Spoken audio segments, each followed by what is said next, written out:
Pak, tadi saya mau pertajam dulu soal tadi. Ada beda pendapat, beda data, saya koreksi, beda data yang kami tonton, yang kami lihat di RDP tanggal 23 November lalu. Itu ada apa? Kenapa beda data antara Bappenas, Bulog dan juga Kementerian Pertanian? Sebenarnya Bulog tuh tidak ada kaitannya dengan data ya, karena kita kan data itu pasti sudah jelas kemarin dari BPS juga sudah menyampaikan, Mentan juga berpedoman pada BPS, Badan Pangan Nasional juga pada BPS. Oke, tidak ada selisih yang terlalu jauh. Yang sebenarnya terjadi adalah? Kalau saya lihat kondisi lapangan, real. Ya kan saya tidak bicara data. Oke, data jadi pedoman saya, tapi realnya barang itu ada atau tidak. Stoknya ada atau tidak? Nah, sekarang kan saya pertama kali kan dapat juga laporan di lapangan, baik itu dari surat dari Menteri Pertanian bahwa mengatakan di seluruh wilayah produksi ini ada dengan jumlah segini, bahkan itu menyebutkan penggilingan-penggilingan yang sanggup dan siap untuk menjual, mensupport untuk kepentingan stoknya Bulog. Nah itu kan saya turun langsung ke lapangan, tidak terus saya diam aja. Nah kita turun, tapi kan satu-satu. Karena kita ada di seluruh Indonesia, saya bagi tugasnya semua, direksi-direksi di lapangan semua. Dan kita minta tanda buktinya, hitam putihnya, kesanggupannya tadi. Ya yang saya sampaikan tadi. Sudah, tapi faktanya nggak ada. Tidak sesuai, karena memang setelah kita cek ke lapangan, produktivitasnya terbatas, sangat terbatas. Kalau kita urut ke depan, ke belakangnya, memang mereka produksinya sudah selesai, petani-petaninya. Jadi nggak ada lagi stok, jadi wajar. Nah, berkaitan dengan itu, maka kan pada saat itu kita di RDP saya sampaikan, waktu sebelum RDP itu ada Rakortas. Yang awal November ini ya? Ya, itu yang sudah memutuskan Rakortas itu bahwa kita antisipasi karena pada saat itu diprediksi kita bisa masuk 1 juta ton, ya, di mana pada saat itu 600.000 akan disuplai dari dalam negeri yang akan difasilitasi oleh Kementerian Pertanian, ya kan? Dalam kurun waktu tidak sampai 1 minggu, paling lama 1 minggu. Faktanya kan tidak ada. Nah, tapi antisipasi kita cepat menghubungi negara-negara produksi beras atau produksi gabah atau produksi padi. Beberapa negara. Mereka mengatakan sanggup? Mereka sebenarnya juga keterbatasan. Karena apa? Mereka sendiri sudah memprediksi dengan ancaman krisis pangan dunia. Jadi India juga menutup, Pakistan, Thailand, Vietnam sekalipun yang produksi, Myanmar. Nah itu kan ancaman. Cuman kita karena sudah kerjasama, saya waktu itu menerobos mintalah sebagian saja. Nanti soal kita nanti ganti kalau kita panennya panen raya, panen produksi banyak, kita bisa ganti, ya kan? Nah mereka menyanggupi, tapi tidak sebanyak yang kita butuhkan, inginkan. Ya. Oke? Nah itu juga banyak sekali hal yang mempengaruhi mereka.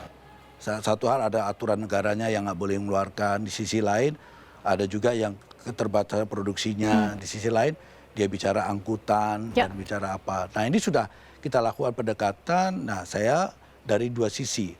Artinya sisi dalam negeri tetap kita serap, sampai hari ini pun kan kita lihat sendiri, ini serapan dalam negeri semua. Ya kan, itu berdatangan juga masih kan. Ini berdatangan tetap bisa dipastikan bahwa dengan mutu dan syarat yang sesuai dengan kualifikasi Bulog? Jadi gini, saya sekarang seperti tadi saya sampaikan, untuk kita lebih mudah menyerap, maka tidak lagi kita sikapi dengan CBP. Kalau CBP ada persyaratannya, kadar ini 14, harganya sekian, kita akan pasti dapat. Sekarang masuk aja dulu. Kita komersil, jadi ada di lapangan berapa kita ambil. Toh ini nanti akan kita salurkan lagi segera pada masyarakat yang membutuhkan. Sehingga nanti kalau soal harga itu nanti urusannya kita dengan pemerintah. Mana yang bisa subsidi, kan setiap kegiatan Bulog itu pasti diaudit oleh BPK. dan kita diawasi oleh BPKP dalam pelaksanaan. Jadi kita nggak pernah main-main dalam masalah Termasuk ini. opsi importasi atau impor beras yang Bapak sampaikan bahwa ini adalah momen yang tepat. Tadi saya ke Pasar Induk Cipinang bertemu dengan salah satu pengusaha mengatakan bahwa ya mereka tidak masalah dengan impor. Karena saat ini di bulan-bulan ini itu bukan masa panen, jadi tidak ada hubungannya dengan daya serap produksi gabah dan beras petani, tapi kepentingan mereka adalah ada dulu stoknya. Yang sampai harga terlanjur naik dan kemudian ada instabilitas yang terjadi. Bapak melihat bahwa memang satu-satunya opsi adalah impor saat ini? Tidak mutlak harus impor. Saya bilang gini, jadi gini, itu opsi untuk mencegah jumlah kita, oke? Yang saya bilang tadi, sampai hari ini kita masih nyerap. Tapi kita harus antisipasi manakala ini produksi dari dalam negeri ini tidak terpenuhi targetnya. Okay? Jadi kita opsinya ditambahi dengan impor. Supaya cepat diterkumpul 1,2 juta ton. Jadi itu maksudnya. Ya kan? Karena ini yang saya pikir adalah masalah perut nih. Jangan sampai nanti kebutuhan perut ini nggak bisa ditunda, itu kebutuhan perut ya, lapar, nggak bisa ditunda. Maka menurut saya ini kecepatan. Kenapa nanti kita berpacu dengan waktu berjalan, ya kan? Nanti kalau kita nggak dapat dari negara itu nutup, terus kemudian angkutan sudah tidak ada, seadanya barang yang ada angkutan tidak ada, masalah besar buat kita. Kemarin di RDP itu kan Kementerian Pertanian menyanggupi 600.000 ton bakal bisa disediakan. Itu Bapak sudah verifikasi faktual apakah ada stoknya atau sampai hari ini, per hari ini karena batasnya besok, per hari ini sudah berapa persen dari yang dijanjikan? Jadi begini, kalau saya kan melaksanakan tugas, karena kemarin yang akan mensuplai dari Menteri Pertanian, ya saya nunggu. Tapi sampai hari ini kan belum ada sama sekali. Menjelang batas waktu yang disampaikan di DPR? Nah, kalau belum ada masa saya nunggu. Tapi itulah tadi saya bilang, saya tidak juga menunggu dari apa yang disuplai oleh Kementerian Pertanian. Tapi saya dengan jajaran saya di kewilayahan, di mana ada panen, di mana ada stok, kita ambil. Itu tadi untuk langkah-langkah.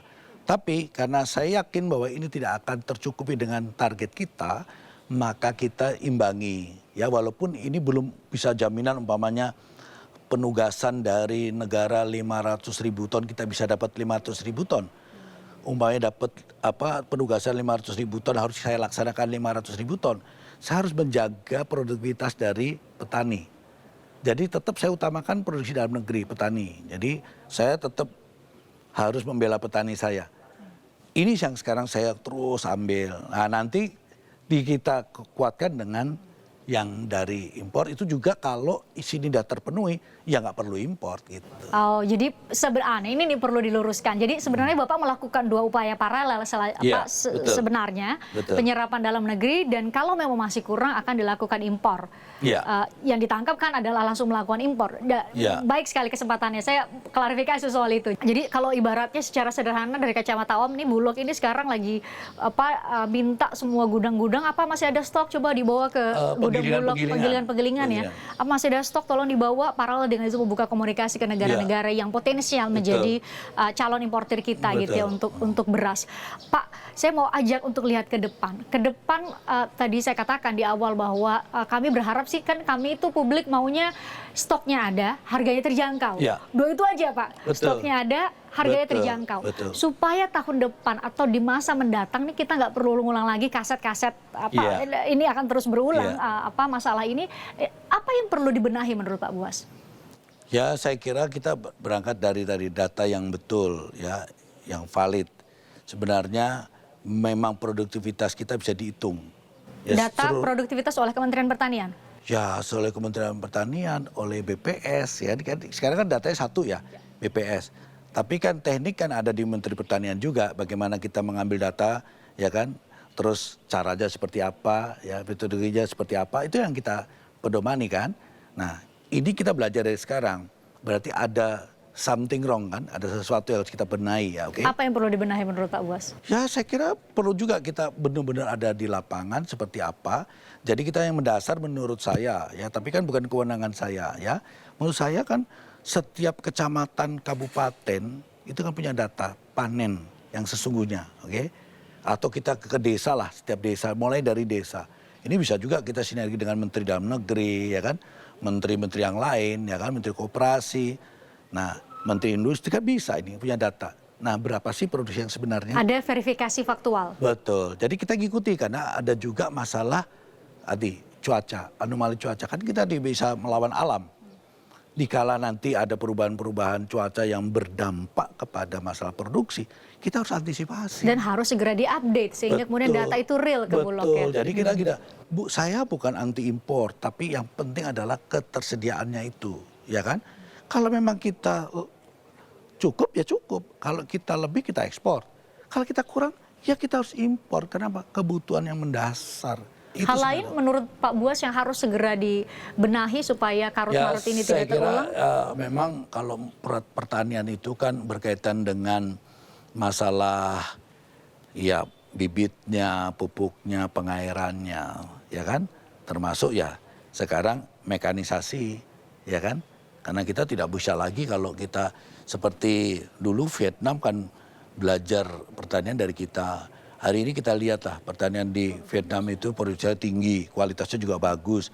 Dia sudah mekanisasi, sudah modernisasi semua. Jadi petaninya tidak seperti kita kan masih konvensional ya. Gitu. Kalau dari 2 poin yang Pak Buas sampaikan nih sepertinya mau berbenah ini harus Kementerian Pertanian nih Pak. Saya kira tidak harus Kementerian Pertanian saja. Kalau Kementerian Pertanian saya kira sudah banyak upaya yang dilakukan juga ya, saya kira dengan pembukaan lahan, tapi kan ini harus ada kaitan dengan seluruh stakeholder yang berkaitan dengan pangan ya. Jadi saya bilang tadi, jadi kalau seperti dari ahli-ahli pertanian, dari lembaga-lembaga perguruan pendidikan, tinggi juga punya kontribusi itu kan ya. harus meneliti meneliti bibit-bibit unggulan seperti IPB kan banyak kan. Nah sehingga kita ini betul-betul tepat sasaran, tepat bibitnya, tepat produksinya. Produktivitasnya juga tinggi. Itu. Jadi nanti jangan kita saling nyalakan. Menurut saya kan kita tidak usah saling menyalahkan, tapi mari kita saling melihat mana yang kekurangan yang harus kita perbaiki. Ini momentum untuk berbenah. Ya, itu yang Pak Buas sampaikan. Ya kita harus. Jadi jangan kita merasa wah kok saya dikalahkan atau disalahkan, tidak. Di sini harus belajar. Oh ini kekurangannya yang kita benahi. Ayo kita benahi seperti apa?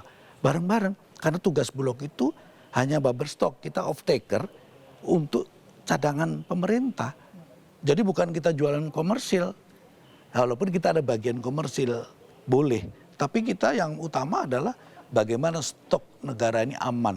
Sehingga nanti kita bisa menyajikan beras yang berkualitas, murah, terjangkau itu. Itu jadi kepentingan kami. Stoknya ada, harganya terjangkau. Ya. Pak Buas terima kasih sudah menerima saya di Gudang Bulog. Semoga segera diselesaikan masalah ini ya. Stoknya sudah bisa ada dengan 2 upaya paralel yang Bapak lakukan tadi. Bapak sehat selalu, terima kasih. Amin. Saya izin pamit. Terima kasih. Terima kasih Pak. Terima kasih.